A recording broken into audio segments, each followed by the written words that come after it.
You hear this all the time, every seminar. So I just gave up thinking about getting up here. Half my questions have been answered, and here I am. So you let go of the strong question that was causing resistance enough that you couldn't get in the chair? Yes. And now you're going to give it to us? No. Hear this. In other words, we really want to make a point about this. Sure. So you let go of that. And so now what do you want to talk about? Is it different than that was? Well, I feel like it needs to be, because if I focus on that subject, I'm going to have the same negative emotions. So you'll be in the chair and still in a state of resistance. Well, I hope not. But you would be. Let us be clear about this. So there's something that's unanswered, and so you let it go. Okay. And when you let it go, you light it up. Yes. And so now you're up here. Don't bring that back. No, and I don't want to. That's the point. We wanted to make sure everyone was understanding. Right. So isn't that interesting? So I'm going to pay a boatload of money. Maybe I'm going to get on an airplane and fly to see this ghost. But I'm not going to be encouraged to talk about anything that's important to me. Because something about talking about what's important keeps it from happening. Right. Good, you got that. Yeah. You got that. So the first segment today I resonated with it unlike anything. It felt so leading edge to me. The whole conversation about Monday really felt good. Oh God, now my mind is going blank with the lions and being more about satisfaction, and I'd really like to go further. The reason that conversation feels so good to you is because it really is the leading edge of this conversation that we're all having together. It's the fine-tuning of why some things feel better than others, and it doesn't matter what it is that you want. It doesn't matter whether it's a material object or a pile of money or a relationship. It doesn't matter what it is. The reason that you want it is because you believe you will feel better in the having of it. So everyone is reaching for this satisfaction.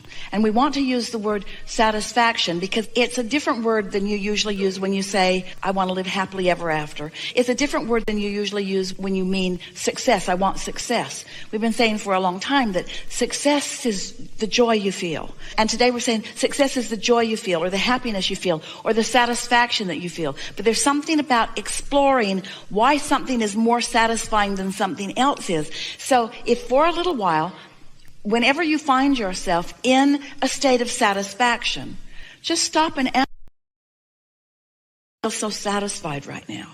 Is it because I'm alone and my thoughts are clear?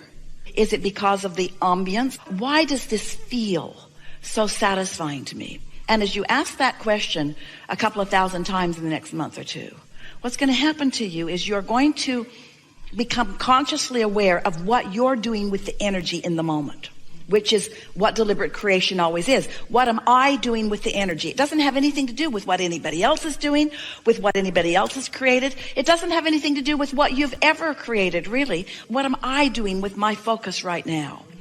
And as you start figuring it out, that, well, because this is what the answer is going to come to over and over again, no matter what the subject, if you feel satisfied, these are the answers that are going to occur to you. You're going to say, you're going to know, oh, I'm in a state of non-resistance.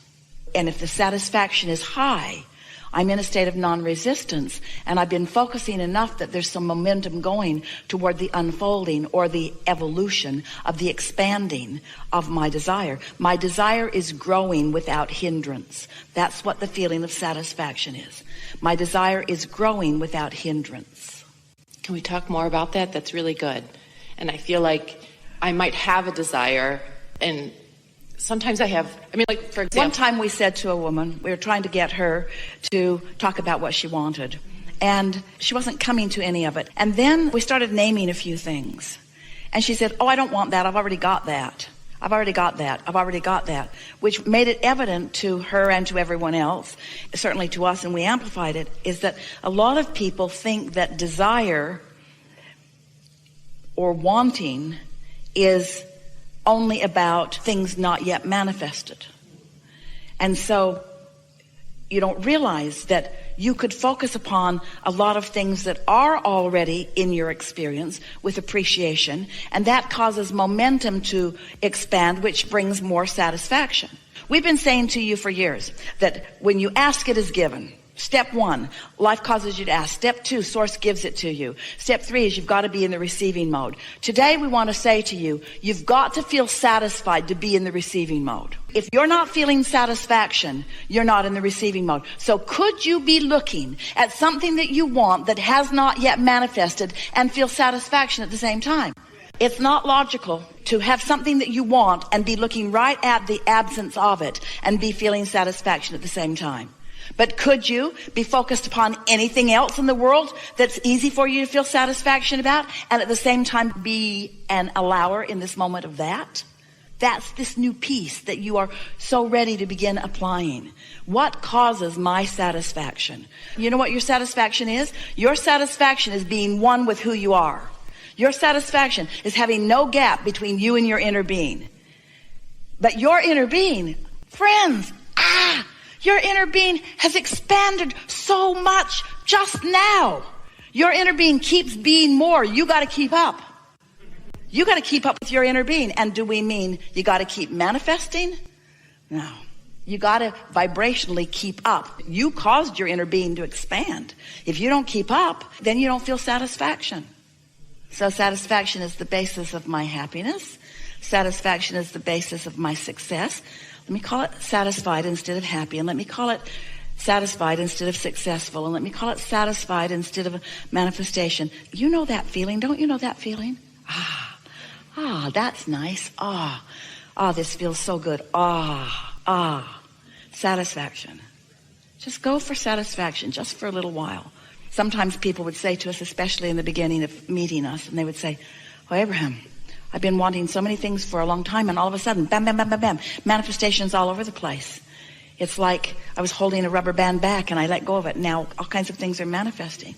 And we say it's because you have been desirous of so much you haven't been letting in. And now, in looking at life with little different premises than you've been approaching it, as we get you to think in terms of being a vibrational perceiver rather than a doer, or even a feeler rather than a talker, as you just start approaching it just a little bit different, then you start finding some new ways into some things that your pattern of thought has been blocking. Mm-hmm. You ever been with a friend and when you sit down, you kind of have the same conversation over and over and over again? And it's often about something that they want that isn't coming about, and they just think that maybe one more dialogue about it will give them the breakthrough. But it won't. One more dialogue about it doesn't give you the breakthrough. You've got to find a way to find the satisfaction factor. Now, maybe the friend that you're visiting with can help you see it in another way, and maybe it can soften a little resistance, but still, it's really slow going. So, Abraham, could it really be as simple as, I've got 10 things I really want, and one of them is so satisfying. Is it really so simple that I could just focus only on that one and the other 9 would happen? Yeah? Abraham, there's 10 things I want, and almost all of them are in a really satisfying place for me. But there's one thing I'm still working on. Could I mess up the satisfaction factor of the other 9 by focusing upon the one I'm trying hard on? Yep. So, now we have some questions. Do you believe that your inner being exists? Mm-hmm. Do you believe that there's a vortex of your expansion and evolution that is in existence, that is being responded to by law of attraction and is expanding and evolving and becoming? Mm-hmm. Do you believe that your emotions are your indicator of how in sync with that you are or not? Mm-hmm. Doesn't the desire for satisfaction seem like just the most practical application of your blending? And if you are more often blended because you're not doing that thing you do that is keeping you from being blended, like talk about what's not working, isn't it logical that just by focusing on more things that give you satisfaction, that more of what you want will come? Is the path to what you want more work? Is it hard work? No. Is it wrestling others to the ground and them? Is it more examination of it? Is it finding something to feel good about now? Is it deliberately going to where you can get the best view of the sunset or the sunrise? That is satisfying, isn't it? Is it a massage? Can be. Is it something delightfully prepared for you to eat?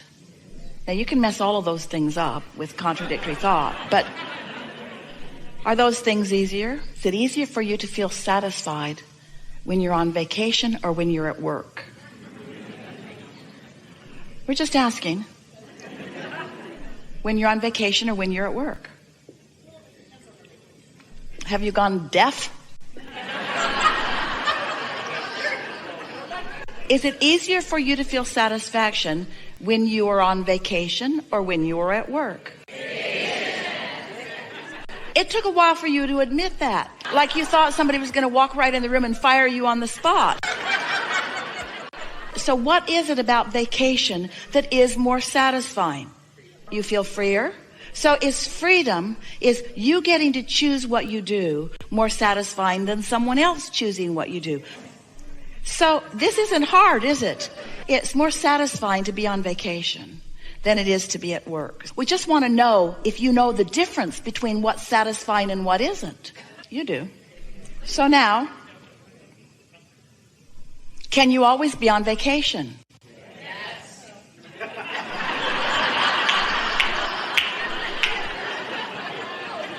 You've read too many of our books. It's not logical that you could always be on vacation, is it? This is not going where you think it's going. We're not trying to lead you to being satisfied at work. Let's just face it, work sucks. We're having fun with you. We want you to make the distinction between what satisfies you more than other things. You've let somebody else tell you what's right for you to feel, what's right for you to do. We want you to awaken to what's satisfying to you. If you don't acknowledge that you feel better when you're free to do what you want, and you're saying, no, actually, I'm much happier when I'm doing all of the things that other people want me to do, then there's no hope for you ever finding your guidance system. If you can't tell what's hot and what's cold, or what feels good and what doesn't feel good, then your guidance will not work for you. So we're talking about the satisfaction factor, because the satisfaction factor is what's predominant in your emotional guidance system. And if you're not willing to admit what feels better, then you have no guidance. You see what we're getting at? So let's say that you have listened to our rampage and you are now acknowledging that you do know on almost every subject what feels better to you. This feels better than this. This feels better than this. This feels better than this. Do you think that you have the ability? Now, we're not talking about the manifestations. We're not talking about the things that you're doing that you have to do. We're just asking you, is it possible for you to turn your attention to more of the things that are satisfying and away from more of the things that are not satisfying? Can you turn on a television program and listen to it and feel whether it's satisfying to you or not? And once you've made that determination, do you think that you now have a stronger impetus or wisdom to move in the direction of what is satisfying and therefore away from the direction of what isn't satisfying? Well, then you're off and running. There will be momentum building quickly toward the things that matter to you. And the resistance that has been hindering you about things that really matter to you will begin dissipating so quickly that your receptive mode of being aware, your feeling of what to do, your impulses are going to be so keen that people are going to begin noticing the difference in your flow. You'll be less halting. You'll be more sure-footed. You'll be critical, not at all. You'll be more complimentary. But most of all, you'll have an attitude, a mood of ease and satisfaction about you. You're going to look like the cat that swallowed the canary. You ever see those people? You know something's going on. You can just tell something's going on. They're not going to tell you what it is, but you know something's going on. That's the way you're going to appear to those who don't know what's going on. And meanwhile, that new-found mood that will continue to gather momentum until you will really own it is the greatest tool or advantage that we've ever been able to point you toward. We've been telling you for a long time that life is supposed to feel good to you, and that life is supposed to be fun, and that you get what you want, that the universe is on your side, that when you ask for it, it is given. And now it's time for you to believe that for you. It's time for you to let the universe show you how ready it is for you to be ready for it.